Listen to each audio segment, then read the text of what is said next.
ఆయన sensational political analyst అని చాలా గొప్పగా ఊహించుకుంటూ ఉంటాడు. ఆయన ఎవరినైనా సీఎం చేయగలను అని ఊహా ప్రపంచంలో విహరిస్తూ ఉంటాడు. ఆయన స్టేట్ వేరు, మన రాష్ట్రం వేరు. అయినా జగన్ ఈ ఎన్నికల్లో భారీగా ఓడిపోతాడని ఓ కామెంట్ పడేసి తానేదో తలపండిన నేతలని ఎక్స్పోజ్ చేసుకునే ప్రయత్నం చేశాడు. అసలు విషయం ఏంటా అని ఆరా తీస్తే జగనన్న ఇచ్చిన సలహాతో సొంత రాష్ట్రంలో సీఎం కావాలని పాదయాత్ర చేస్తున్నాడు. తనకు పాదయాత్ర ఐడియా ఇచ్చిందే జగన్ అని చెప్పుకు తిరుగుతున్నాడు. ఇది అసలు మ్యాటర్. ప్రశాంత్ కిషోర్ మాజీ ఎన్నికల వ్యూహకర్త. 2019కి ముందు జగన్ కు ఎన్నికల వ్యూహకర్తగా పనిచేశారని చెప్పుకుంటూ ఉంటారు. ఆ తర్వాత తమిళనాడు, పశ్చిమ బెంగాల్లో కూడా అలాంటి పనులే చేశాడని చెప్పారు. ఆ తర్వాత 2021లో ఆ పనుల నుంచి తాను తప్పుకుంటున్నట్లు క్లారిటీ ఇచ్చారు.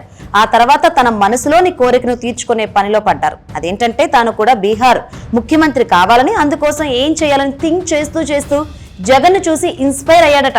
ప్రజల కోసం జగన్ కష్టపడుతున్న తీరు, అధికారంలోకి రావడానికి జగన్ చేసిన పాదయాత్రలే తనకు ఆదర్శమంటూ బీహార్లో ప్రశాంత్ కిషోర్ జన్ సురాజ్ పేరిట 3500 కిలోమీటర్ల పాదయాత్రకు శ్రీకారం చుట్టారు. అడుగడుగున జగన్ను అనుసరిస్తూ, పేదలను పలకరిస్తూ అధికారంలోకి వచ్చాక ఏం చేస్తానో చెప్పుకుంటూ నడుస్తున్నారు. ఇప్పటికే 14 జిల్లాలను కవర్ చేశాడు. ఆనాడు ప్రజా సంకల్ప యాత్ర పేరుతో జగన్ జనంలోకి వెళ్లారు. ఊరు వాడా తిరిగారు. పిల్ల జల్ల, చిన్న పెద్ద అందరినీ పలకరించారు. వాళ్ళ సమస్యలను తెలుసుకున్నారు. అధికారంలోకి వచ్చాక వాళ్ళకిచ్చిన మాట నెరవేర్చుకున్నారు. ఇప్పుడు జగన్ చూసి స్ఫూర్తి పొందిన Prashant Kishor same to same Jan Suraaj యాత్ర చేస్తున్నారు. అంతా బాగానే ఉంది. కాకపోతే తన మానాన తాను పాదయాత్ర చేసుకోకుండా మధ్యలో చంద్రబాబు ఇచ్చిన స్క్రిప్ట్ ని చెప్పి ఉన్న పేరును కూడా పోగొట్టుకుంటున్నాడని ఆయన అనుచరులే బీహార్ మే బోల్ రహే హై ఏ క్యా హై పీకేజీ అని క్లాస్ బీగుతున్నారట. బీహార్ సీఎం కావడం కోసం చేస్తున్న పాదయాత్ర సలహానే జగన్ది.